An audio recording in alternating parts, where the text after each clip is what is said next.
భారతీయ ఛానల్కి స్వాగతం. జై శ్రీరామ్. Her her Mahadev.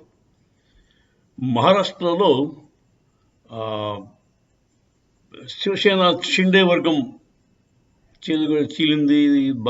అది దానికి సపోర్ట్ ఇచ్చి ఈ చీఫ్ మినిస్టర్ కింద షిండేని పెట్టారు. ఆ, తర్వాత ఏమో బీజేపీ వెనకాల నుండి సపోర్ట్ ఇచ్చింది. అంత బాగానే ఉంది. కాకపోతే లాస్ట్లో అంటే టువర్డ్స్ ద అంటే ఈ ఎలక్షన్స్ ఇంకా బిగిన్ అవుతాయనే ముందు శరద్ పవార్ తాలూకు పార్టీ కూడా చీలి దాంట్లో అజిత్ పవార్ అనేవాడు బీజేపీలో చేరాడు. వాళ్ళ వర్గం అజిత్ పవార్ కొంచెం కాంట్రవర్షియల్ క్యాండిడేట్. ఆయన కరప్షన్ ఎక్కువ ఛార్జెస్ ఉన్నాయి ఆయన మీద. ఆ, చాలా పెద్ద పెద్ద స్కామ్స్ చేశాడు ఆయన. సో ఆయన్ని పెట్టుకోవడం కొంచెం మిగతా బీజేపీ వాళ్ళందరికీ కూడా నచ్చలేదు. గ్రాస్ రూట్ లెవెల్ వర్కర్స్ ఉన్నారు, బీజేపీ వర్కర్స్ అందరు కూడా పాప ఓల్డ్ టైమర్స్, వాళ్ళకి ఎవరికి ఈయన తీసుకురావడం నచ్చలేదు. మరి ఎవరు తెచ్చారు అని అర్థం కావట్లేదు. ఫడ్నవీస్ తెచ్చాడా, లేకపోతే షిండే ఆమోదంతో వచ్చాడా? ఈ ఎన్సీపీ నుంచి అజిత్ పవార్ ఎలా వచ్చాడు? వాడు రావడం కొంచెం బిహేవియర్ కూడా బాగోలేదు. ఈ మధ్యకాలం ఏం చేసినట్టు అతను బీజేపీ వాళ్ళు ఎంతసేపు అపీస్మెంట్ ఒప్పుకోరు కదా, ముస్లిం అపీస్మెంట్ వాళ్ళకి నచ్చదు, బీజేపీ వాళ్ళకి నచ్చదు, కోర్ శివసేనకి నచ్చదు.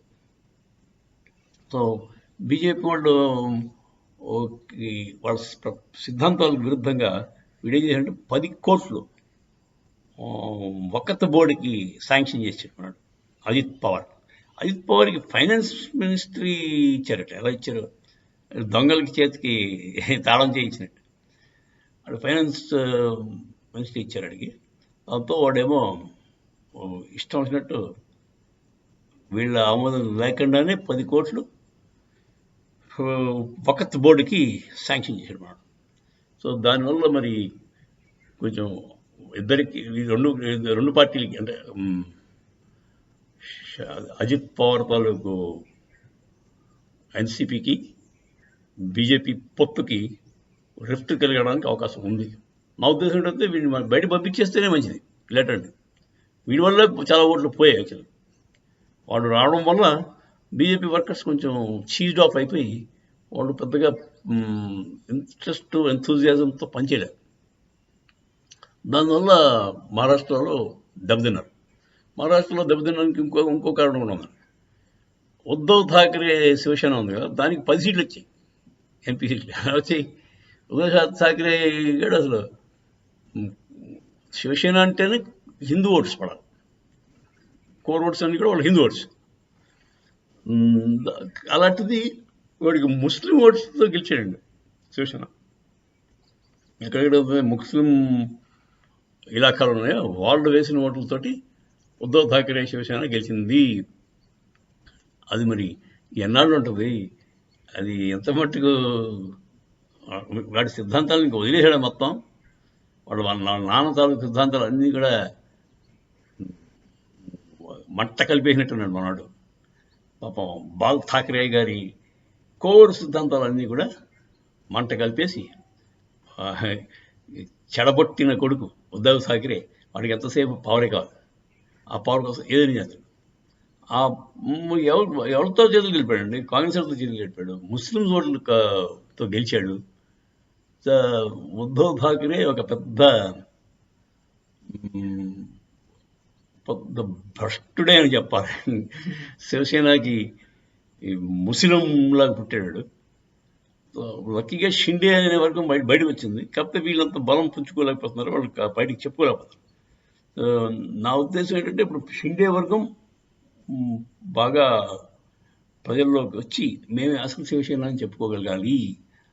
తర్వాత ఏమో బీజేపీ కూడా ఈ పెద్ద పొరపాటు చేసింది అజిత్ పవార్ని చేర్చుకోవడం. అజిత్ పవార్ ఒక పెద్ద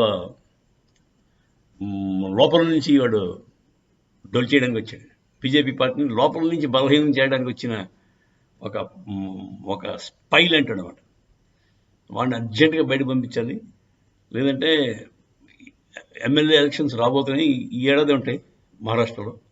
దాంట్లో కూడా బీజేపీకి ఓటమి తప్పకపోవచ్చు యాక్చువల్గా మహారాష్ట్రలో 280 ఎన్నో ఉన్నాయండి వాళ్ళ ఎమ్మెల్యే సీట్స్. దాంట్లో 100 సీట్ల పైన వచ్చిన పార్టీ ఏది లేదు ఇప్పటిదాకా. Only BJP. 2014లో 120 సీట్లు వచ్చాయి. ఆ తర్వాత 2019లో 105 106 వచ్చాయి. 100 పైన 2 సార్లు బీజేపీ వాళ్ళకి వచ్చాయి. అంటే సింగిల్ లార్జెస్ట్ పార్టీ బీజేపీ.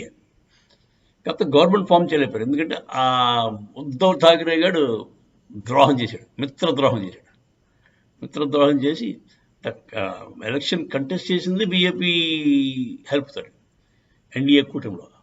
అయిపోయిన తర్వాత వాడు స్ప్లిట్ కొట్టేశాడు.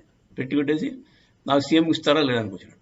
సీఎం వాళ్ళు ఏమనుకున్నారంటే ముందు ఒప్పందం, ఎవరికి ఎక్కువ సీట్లు వస్తే, అంటే బీజేపీకి ఎక్కువ సీట్లు వస్తే బీజేపీ క్యాండిడేట్ ఉంటాడు, మన శివసేనకి సీట్లు ఎక్కువ వస్తే వాళ్ళు చీఫ్ మినిస్టర్ ఉంటాడు అని అది ఒప్పందం బిఫోర్ ఎలక్షన్స్. ఆ ఒప్పందం మీద నిలబడకుండా ఉద్ధవ్ ఠాకరే గారు ఏం చేశాడంటే, నాకు ఇస్తేనే నేను మీతో ఉంటాను, లేదంటే నేను కాంగ్రెస్ ఎన్సీపీతో వెళ్ళిపోతాను అని చెప్పేసి సింగిల్ లార్జెస్ట్ పార్టీని సైడ్ వేసేసి చిన్న చిన్న పార్టీలని కలిసి గవర్నమెంట్ ఫామ్ చేసి, దాన్ని over period of time Shinde వర్గం వాళ్ళకి నచ్చలేదు వీడి బిహేవియర్. ఉద్ధవ్ ఠాకరే ఫ్రెండ్స్ నచ్చలేదు, వాడి బిహేవియర్ నచ్చలేదు. వాళ్ళ ఫ్రెండ్స్ అందరూ కూడా ఒకప్పుడు వీళ్ళ సిద్ధాంతాలకు ఎగెన్స్ట్, కాంగ్రెస్ వాళ్ళందరూ కూడా వీళ్ళ సిద్ధాంతాలకు ఎగెన్స్ట్. ముస్లిమ్స్ కూడా యాంటీ కదా శివసేన. సో వాళ్ళందరితో చేరిపాడు ఉద్ధవ్ ఠాకరే. దాంతో వీళ్ళకి నచ్చక షిందే వర్గం బయటకు వచ్చి బీజేపీతో కలిపి గవర్నమెంట్ ఫామ్ చేశారు. అక్కడ దాకా బాగానే ఉంది. ఈ అజిత్ పవార్ గారు ఒక పెద్ద ప్రాబ్లం మీకు వచ్చినప్పుడు బీజేపీకి. వాడు కూడా ఇలాగే షిందే ఇలాగే వచ్చేసి ఈ బీజేపీలో చేరిపాడు. ఎన్సీపీ నుంచి స్ప్లిట్ కొట్టి బీజేపీ అంటే ఎన్డీఏ కూటమిలో చేరిపాడు. చేరిపోయి పని కరెక్ట్గా ఉన్నాడా ఉండలేడు. వాడికి ఉన్నంతా వాడి హిస్టరీ అంతా కూడా మంచిది కాదు. వాడి బ్యాక్గ్రౌండ్ అంతా కూడా కొంచెం కరప్షన్తో కూడిన బ్యాక్గ్రౌండే. సో వాడిని తీసుకోవడం వీళ్ళు తప్పు చేశారు. వాడు తీసుకోవడం వల్ల బీజేపీ దెబ్బైందని నా ఉద్దేశం. సో రాబోయే అసెంబ్లీ ఎలక్షన్స్ ఈ ఏడాది ఉంటాయి. వాటిలో వచ్చే లోపు వీడిని బయట పంపించేస్తే బీజేపీకి ఛాన్సెస్ ఎక్కువ ఉంటాయి. ఎందుకంటే ముస్లిం ఓట్స్ అన్ని కూడా పోలరైజ్ అయిపోయి ఎవరికి ఉద్ధవ్ ఠాకరే చేస్తారు. ఉద్ధవ్ ఠాకరేకి వాళ్ళ తాలూకు శివసేనకి ముస్లిం ఓట్స్ వేసి గెలిపించారండి ఎంపీ ఎలక్షన్స్లో. సో అదే కానీ జరిగితే ఎమ్మెల్యే ఎలక్షన్స్లో కూడా కొంచెం ఇబ్బందికరంగానే ఉంటుంది. ఈ ఉద్ధవ్ ఠాకరే గారిని కాంగ్రెస్ ఐఎన్డీఏ కూటమిలో ఉన్నాడు కదా, వాళ్ళందరూ కలిపి ఉద్ధవ్ ఠాకరే గారిని గెలిపించిన ఆశ్చర్యపోక్కలు. కాకపోతే ఈ లోపు ఏమైనా మన అమిత్ షా గారు కొంచెం